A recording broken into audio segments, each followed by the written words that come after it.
Hello everyone, welcome to Ansarkari. Today we are continuing with the series of IFS paper discussion of 2022. We have already discussed 5 parts and we are continuing with the last part, that is 1. And its my first question is talking about what were the main features of the township of the Harappan civilization. The features ये direction देता है answer का of township Harappan civilisation. तो features बताया ना इसमें, तो मानसी. सो feature में हाँ इट रिफ्लेक्टेड प्लान्ड टाउनशिप जिसमें अपर टाउन था और लोअर टाउन था। और फीचर्स में स्पेसिफिकली जो ब्रिक साइजेस थे they were fixed. And street plan जो था 90 डिग्री एंगल्स पे streets were made. Drainage was covered.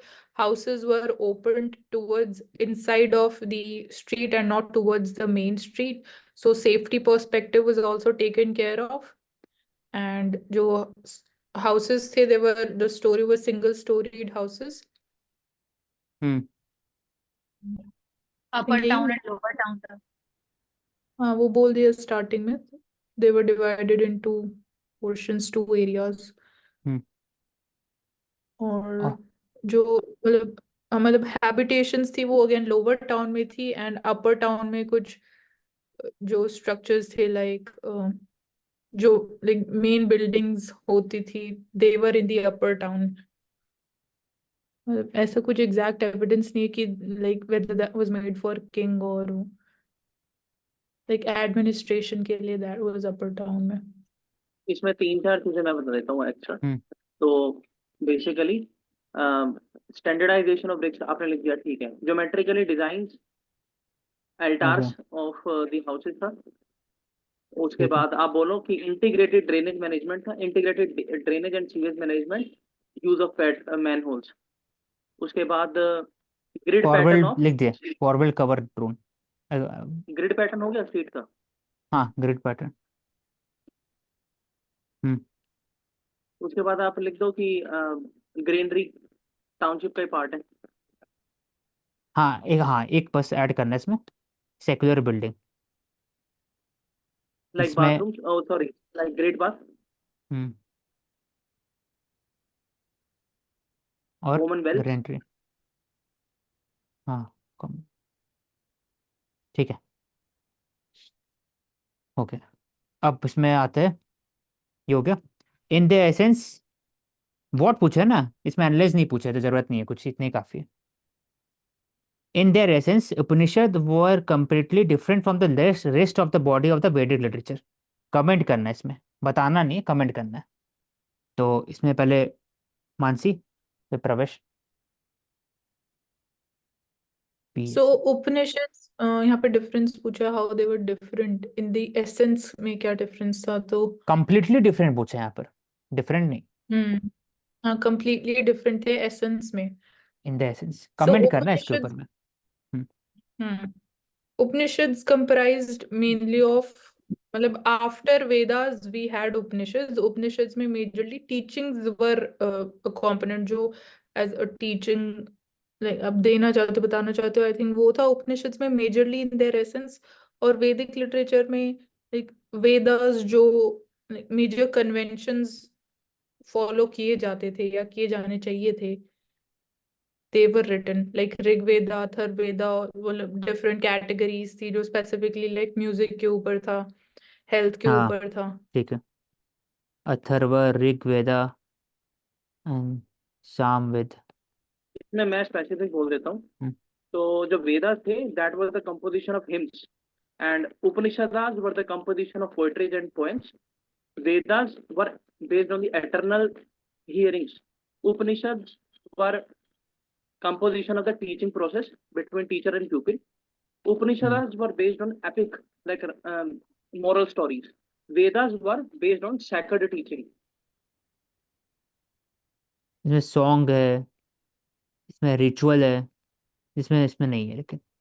और इसमें एक इंपॉर्टेंट चीज मुझे बतानी है कि वेदास वर encoded, Vedas were in encoded form and Upanishads were in आप कन्वर्सेशन बोल फॉर्म. सकते हो कि conversation form, exactly. वेदास किस में थे प्रवेश, क्या वर्ड बोला आपने? मैंने अभी बोला कि Vedas were in encoded form and Upanishads were in conversational form. Conversation. मतलब कि बात हुआ है ना कि टीचर और स्टूडेंट के बीच में जो बात हुआ है, तो उसके बीच में जो उसमें आता है उपनिषद, मतलब सम सिमिलैरिटी है। इसमें जैसे आपने वेदा का एग्जांपल दिया तो उपनिषदा का भी दे देंगे। ब्रह्म। बोलो। हम इसे कमेंट बोले हैं ना, तो कमेंट ऐसा नहीं बोलेंगे कि पूरे डिफरेंट है, सम एरियाज में सिमिलैरिटी भी है, तो कमेंट करने बोले यहाँ पर एसेंस में। तो उपनिषद में कंप्लीटली डिफरेंट है सम ऑफ द केसेस, तो फिर ये बता दिए इस समय अलग अलग है, लेकिन कुछ सिमिलैरिटी भी है, तो उसका सिमिलैरिटीज आ जाएगी। सिमिलैरिटीज आ जाएगी कि जो वेदास के अंदर चीजें लिखी हुई थी उनको बेसिकली प्रैक्टिस के अंदर लाने के लिए और मोर डिटेल फॉर्म में करने के लिए उपनिषदा थे।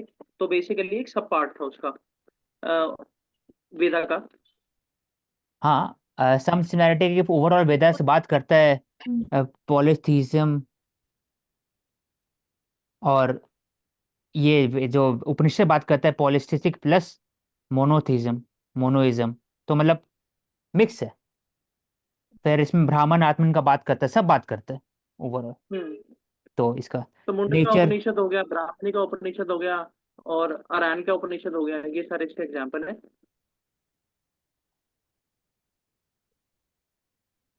ठीक है, एग्जाम्पल ले लेंगे।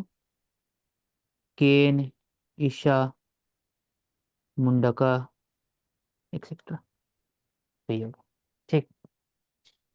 What were the principal tenet Arya Satyani teaching of the lord Buddha. Principal tenant.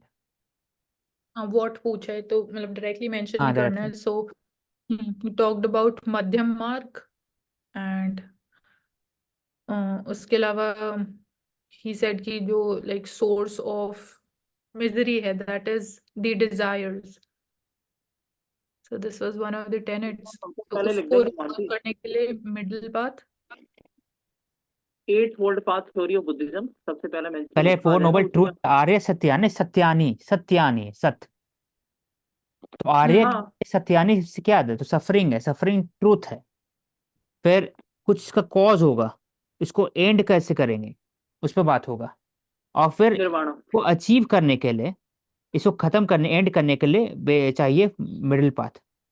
इसको फोर, ऐसे एट फोल्ड पाथ उसको बोलते हैं, फोल्ड पाथ। तो मध्यम मार्ग इसको बोलते हैं, मध्यम मार्ग। तो ये मध्यम मार्ग हो गया। तो कैसे एट फोल्ड पाथ, तो राइट कंडक्ट होगा, स्पीच होगा, राइट कंडक्ट, राइट थिंकिंग होगा, टीचिंग। टीचिंग होगा, एक्शन होगा, ऐसे करके पूरा एट होगा, बाकी देख लेना है।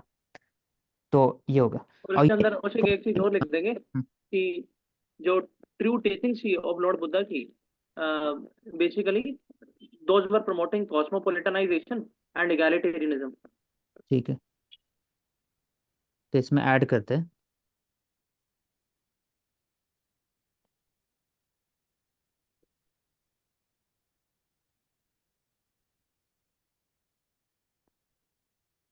हाँ, सब बराबर है, इसका टीचिंग था। और आइडल वर्शिप के खिलाफ थे, ऑर्थोडॉक्स रिचुअल्स के खिलाफ थे,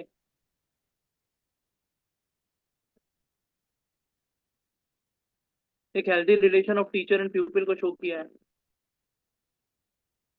हम्म, ठीक है, अब इसके बताओ ये What was the immediate immediate cause। cause we had to the court of 1857? Immediate cause पूछा है तो military cause जो था कि there was rumors about जो राइफल एट उस ग्रीस जो ग्रीस के अराउंड कंसर्न था कि मतलब बीफ उसमें इंक्लूडेड है, bone dust is also there and plus उनको ये क्या हुआ? बोला जा रहा था कि they to cross the sea, तो वो that was against the hmm religious sentiments. तो इसमें एक तो आ जाएगा ग्रीस कैटरेजेस का मामला, दूसरा आ जाएगा फ्लावर का मामला, made of bone dust of pig and cow, बहुत ही उम्र था। उसके बाद और इसी के साथ साथ लिख देंगे no due attention to these forces by the British Indian army, जो स्पाइक हुआ। उसके बाद हम लिख देंगे Awadh crisis, Awadh agrarian crisis, Vellore mutiny, हाँ बोलो। हाँ वेलोर म्यूटिनी। उसके बाद लिख देंगे कि ओवरसी, हाँ वही। ओवरसी के जो लिए मानसी बोला। सैलरी और भत्ता, भत्ता एक्स्ट्रा नहीं दिया गया ना। हाँ, payment and allowances discrimination.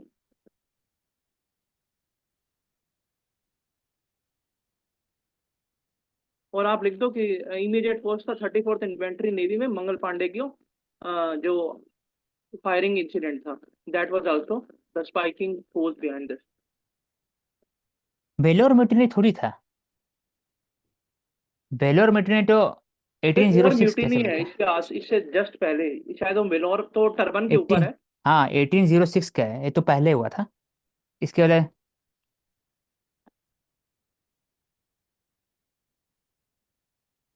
Meerut का एक बात है ना, 1857 से मेरठ जस्ट का। पहले, हाँ मतलब।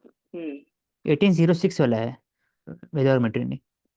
नहीं, काट दो आप फिर इसको, ये नहीं है हाँ मतलब इमीडिएट कॉज नहीं है। ये मैं तुम आप बात करो इसमें मेरठ म्यूटिनी का।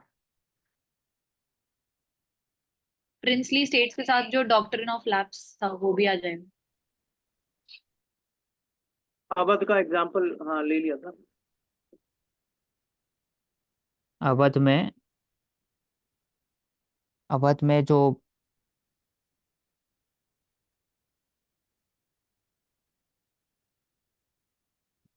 हाँ मतलब एंड जो अवध के अंदर दो थे ना। कन्वर्जन हो रहे थे क्रिश्चियनिटी में वो भी कर रहे थे ना इमीडिएट कॉज तो।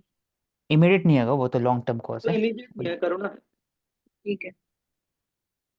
मैल एडमिनिस्ट्रेशन के हिसाब से लैप्स हो गया उनका पावर, डॉक्ट्रिन लैब से और झांसी, एग्रेरियन क्राइसिस भी था यहाँ पे, वो तो लॉन्ग वो टर्म भी कॉज है। अवध के हम्म। लॉन्ग टर्म जो Christian missionary, aggregation crisis, permanent settlement, जो भी आएगा उसे लॉन्ग टर्म है। अब मतलब कि मैल एडमिनिस्ट्रेशन से उसको उठा लिए, डॉक्ट्रिन लैब्स झांसी में और बाकी जगह में भी। फिर भत्ता का हो गया, meagre salary of soldiers, discrimination हो गया, overship transfer leading to the outcaste of soldiers, sepoy, soldier नहीं बोलते, सीपॉयज, कि आप बाहर जाओगे तो आपका आउटकास्ट कंसिडर किया जाएगा सोसाइटी के अंदर में, तो जाना नहीं चाहते थे। तो ये सब कारण एक तरह से इमीडिएट कॉज था। हाँ मतलब इमीडिएट में तो इतना ही आएगा। हम्म, ठीक है। Okay, thank you everyone, we will take up 2021 IFS paper due to answer कार्य।